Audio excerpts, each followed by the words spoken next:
day. It's just an absolute stunner. Beautiful after 6 solid days of rain. I have been a bit remiss over the last week. I've come back in and I'm actually tackling a pretty major issue down in here, which is our plumbing. I am into sanitation, and obviously trying to make everything work is quite a complicated beast, especially when I have absolutely everything in this one area.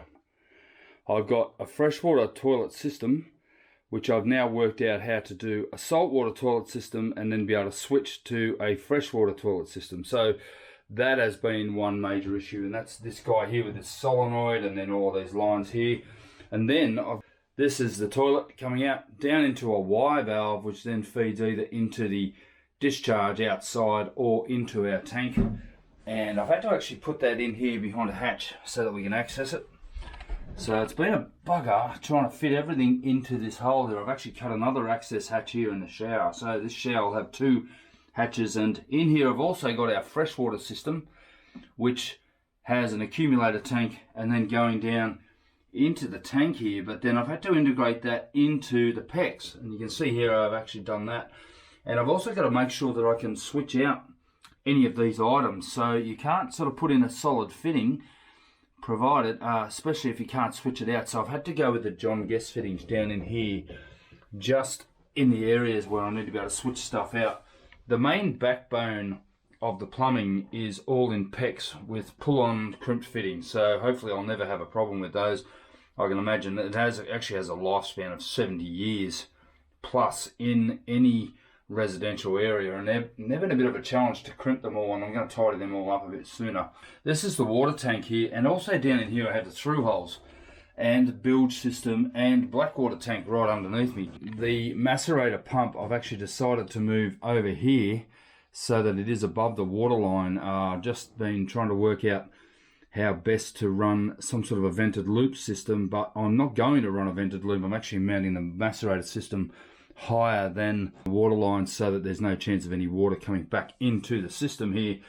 And you know, I've got a lot going on in here which all needs to be tidied up, and as you start to install things like pumps and things, you've got to make sure all your wires are not tangled and certainly not over the top of other ones, so that if ever you need to switch anything out, it's a simple process. I was only saying to Janet the other day, I was getting really super frustrated in here. I would have spent 5 hours just sitting here mucking around with 3 or 4 fittings trying to get everything right.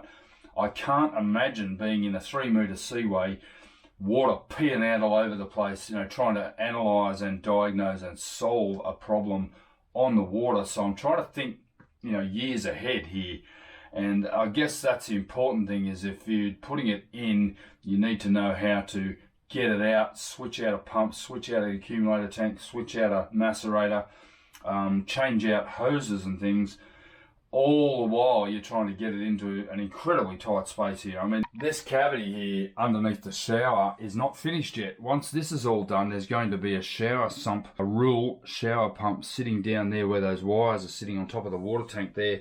That'll then have an exit out to sea for grey water or into the tank. So I've got a lot more to do here. I've got breathers to put into the freshwater tank, but we are getting there. So what I've got here also is, right now, if you look at this, essentially the toilet will come down here into this Y valve and then go straight down into the tank, or the valve over, we can actually make it run into the direct discharge out to sea, out through the through hole down there. I've tested the through hole, it's not leaking, and nothing else is leaking down there.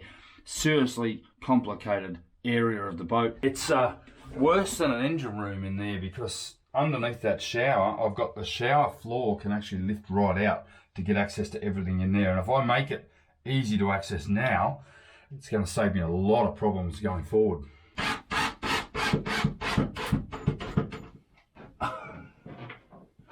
You're actually filming the end of it, not the beginning of the hell that has been. This friggin' hose is just ridiculous.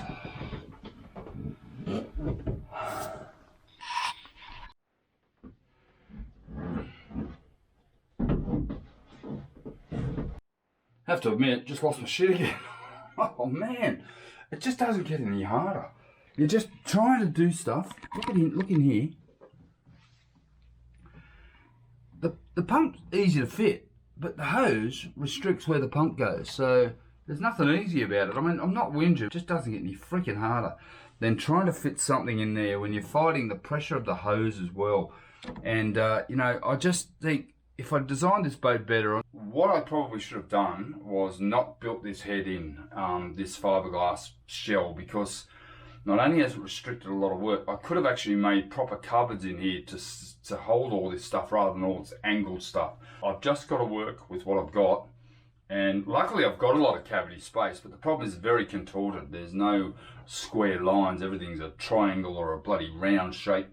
Yeah, and I think I've got it. I think I've actually sorted it. This here is the outlet to the sea. It's around about 8 or 9 inches above waterline. So even if water comes up, it's only going to get to this.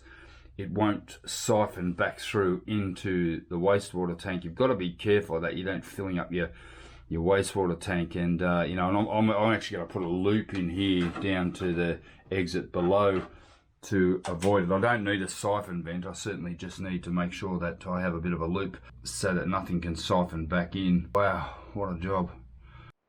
We have officially finished the roof linings inside, except for one. Well, actually for two. We've got this one here, which is where the double stack organizer is, and I've got to do a little bit more laminating in there. And then down here in the main cabin, we've got our pelmet here that's going to wrap around, and we need to shoot a laser. And actually, see, just me moving has actually changed the water line of the boat. And also you've got... I'm about to have a boat go past as well, but we're shooting a laser around this line here so we get a dead straight line around it. Which is dropped dramatically. Which is now dropped by about 6 inches. Oh, it's red on the top too. I know, and you can see how it's moving up and down, but it's giving us a pretty good line. So Janet's just marking it all the way along so we can take it home and cut it. Just go, just mark it. It's moving. It's moving. It wasn't moving before. It's only moving because the boat's gone past. Well, can we wait for a second? Look up here. Love it. It's way out of sync. Well, because they're close together, you can see that. Yeah, I know, but it's not. You so isn't it a good job of doing close together? Do the job right. Oh God Almighty! Come on. And then what are the big mistakes? Some of the mistakes you make, and they're big, and he just flicks over them. Just flicks over them. Yeah, well, because I've got to come up with a solution. Well, no, but I want to think of a big one so everyone understands what a pain you can. Biggest mistake I made was building this boat. Look. That's fine. Just do it. Keep doing it, and I'll sort it. Yeah, but it's gonna be out. It's a very good job I didn't do the water line like that, because it would have been like the waves that go past. Yeah, but you did it on dry land. Oh, always got an answer, haven't you? No water movement. Yep. You damn right I have. 36 years, and I know that Janet's always got an answer for everything. It's clean-up time at the factory. Getting rid of a lot of stuff. Trying to get ready to go sailing and take down the mezzanine.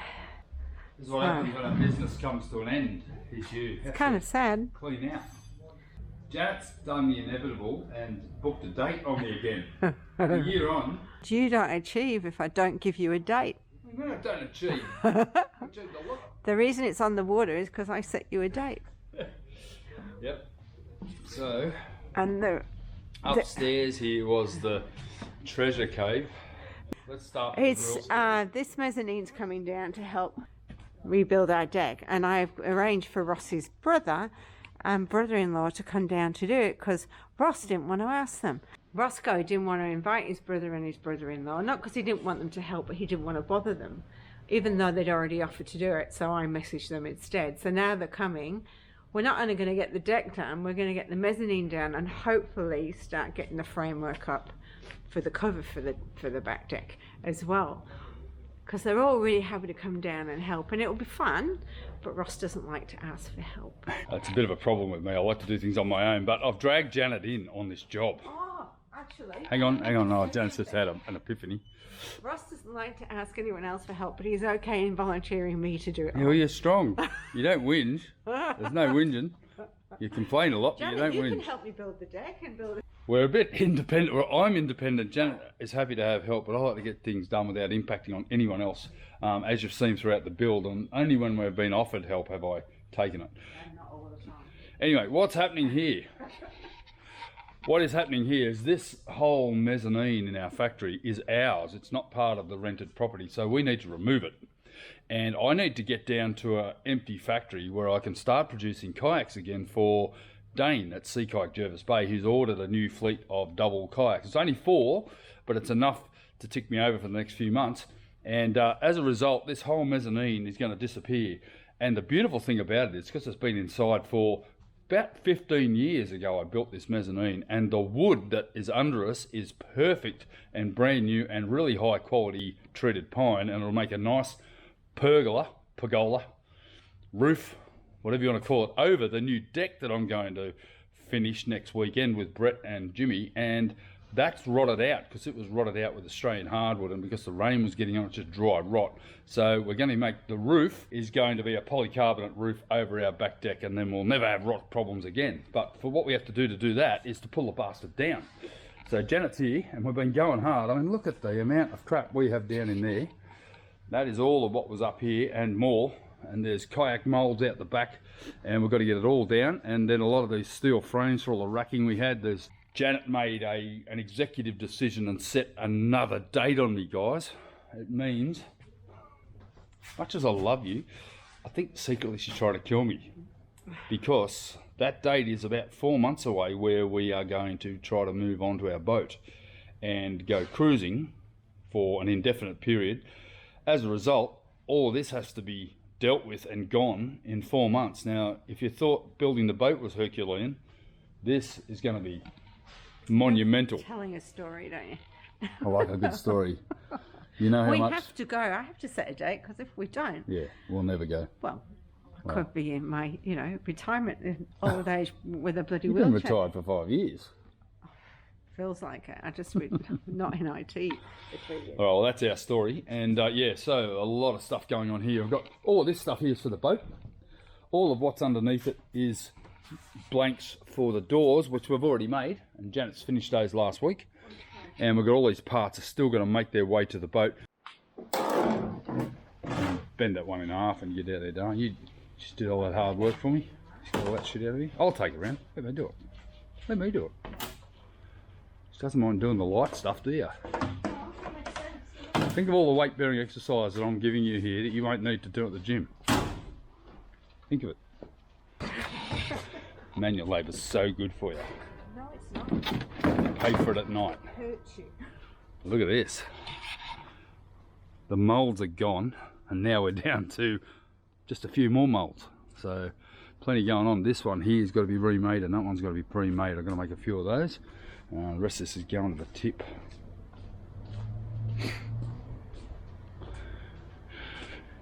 You look like you don't know what to do with yourself. No idea. We're going to get that toolbox down. Oh, darling. Yeah, no, it's cool. It's not that heavy. You just got. It's got handles. Can you move these? 'Cause Yeah, you yeah. told I'm me gonna you move were it. going to move them. Yeah, yeah. He stopped me doing them, saying it was more important to do something else. So I've left them for him. There was a bit of an inefficiency going on here, and I can't handle it. I was standing there waiting for 5 minutes while Janet carried one out at a I have to time, wait all the time. rather than just chucking them all down. Yep. All right.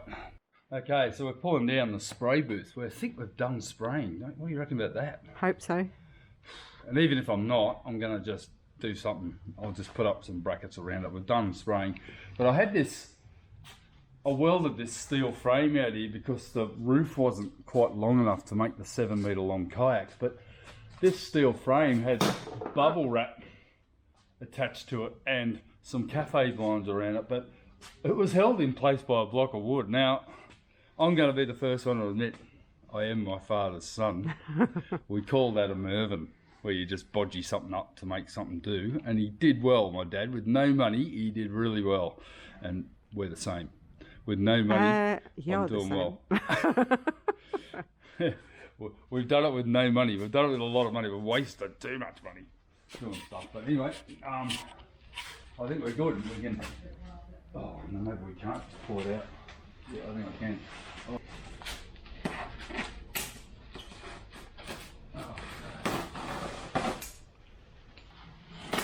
got us through.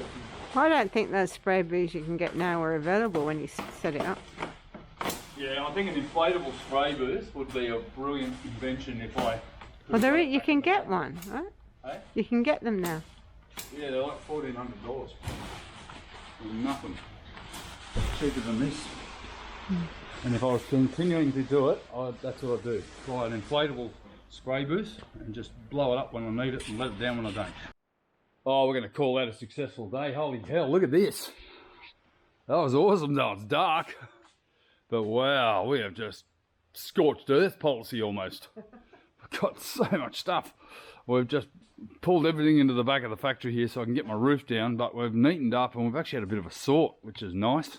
And get to all this stuff, which is all potentially future kayaks. Who knows what we're going to do, but yeah, I've got a lot more to do, but that was a massive effort. Thanks, honey. Top effort. I'm pretty happy with that effort. So down here in the Portside Head, the work that has gone on in here is just monumental. I say that every time I do something to do with this boat, that it's monumental.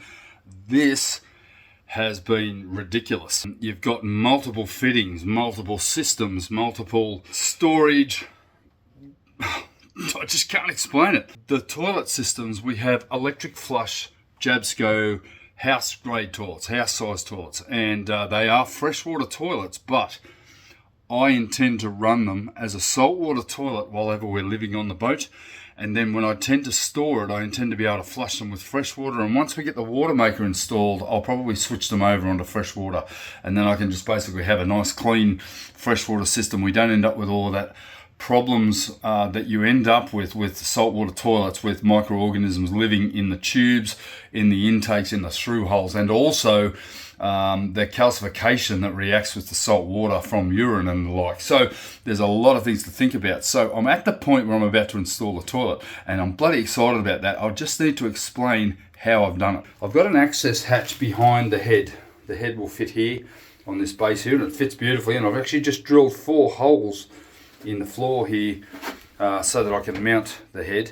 Now I'll take you back to when I actually made this module. When I built this head module, I actually had the foresight to reinforce underneath the toilet mount. I actually added a 12mm piece of treated ply, laminated it in, faired it, and essentially filleted it and then laminated it to form the structure of the base of the head. And these 4 holes here are going to have a coach screw, a 316 stainless coach screw holding the toilets in so I can simply undo them. I don't have access underneath it. I could get to this side, but I can't get to here because there's a bulkhead right here. So what I've actually done, I'm going to put coach screws in with a washer. I'll be able to undo those 4 bolts, lift the head out, change the toilet seat, clean the toilet seat, access the plumbing down in here behind. And I've opened up this access in here because what's going on in here is actually quite detailed. When I originally purchased these toilets, I spoke to Scott Bailey from RWB Marine, and we did discuss whether I could actually run the toilets off the salt water. What I've actually installed is our deck wash system is also plumbed with a T-piece down under the floor here on top of the fuel tank. And what that means is I can actually switch the salt water off and run the fresh water, switch the fresh water on, run fresh water through the toilet, or turn the fresh water off, open the salt water and run salt water from the deck wash pump, which is ideal. I don't want to put in another salt water pump yet. I do have a through hole. I actually have an extra through hole underneath me here that I can draw water from with a saltwater pump if I decide that the deck wash pump's not keeping up to it. But it's a Parmax 5.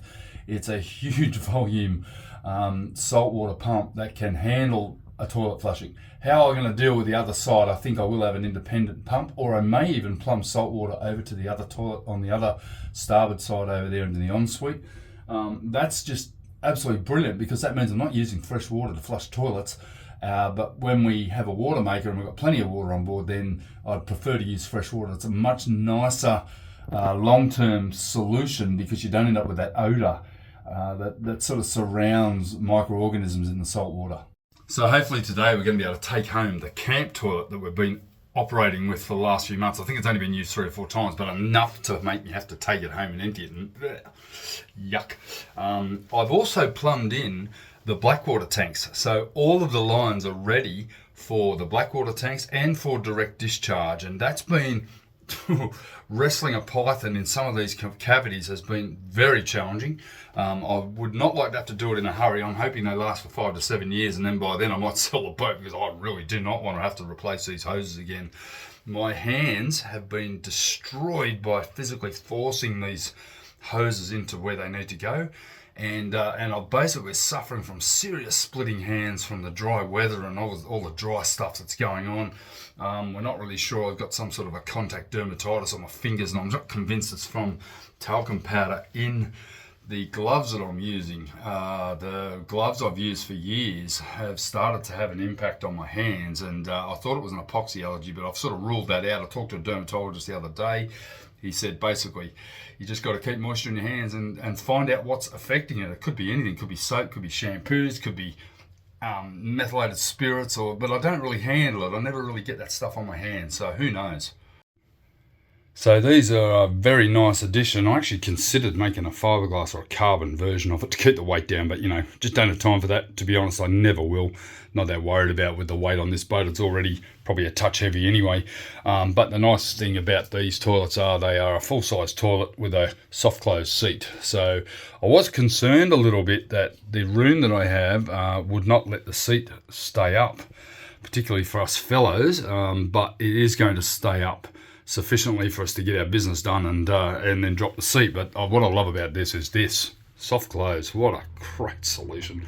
I love soft close. Now there is a trade-off with these toilets, is that you can't replace the toilet seat without lifting the head out, because all of the access to the fittings is actually inside the back of it where the hoses and everything are. So you do have to be able to remove the toilet out 6 inches to be able to get in to replace any of these parts. Luckily with Jabsco, all the parts are available pretty much for the entire head, so you're only really going to be replacing pumps, toilet seat mounts and the like. So that's one of the reasons why I bought that brand. I'm not sure whether Vetus had the same sort of affair, but this one here, the original boat that they made out of this mould and all of these internal moulds had the Vetus toilets in it.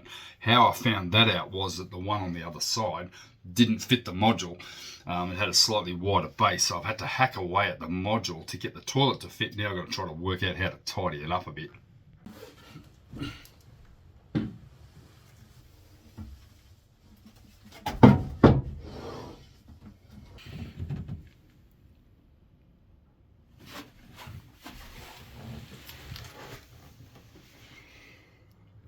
Okay, after some gentle coercion, it's in. I've got it actually plumbed in, and I'm hoping that I'm going to be able to flush something in a minute. So that's pretty well. Actually, I've got to wire it up, but that won't take too long to get that wired up. But getting the plumbing in from behind was certainly a bit of a battle. This white sanitation hose is so rigid, and then the actual freshwater and saltwater line that I have running to it is also a problem. So I've got a real issue with space in behind there. Luckily I've got about a foot of room behind the actual toilet itself, and I was able to get it all plumbed in. I had to shorten some hoses, had to cut off a couple of excess pieces to minimise the amount of coiling that I had in there, and also so it's only just sitting there, and I've actually got the M8 bolts here ready to bolt it in, and that's pretty much it.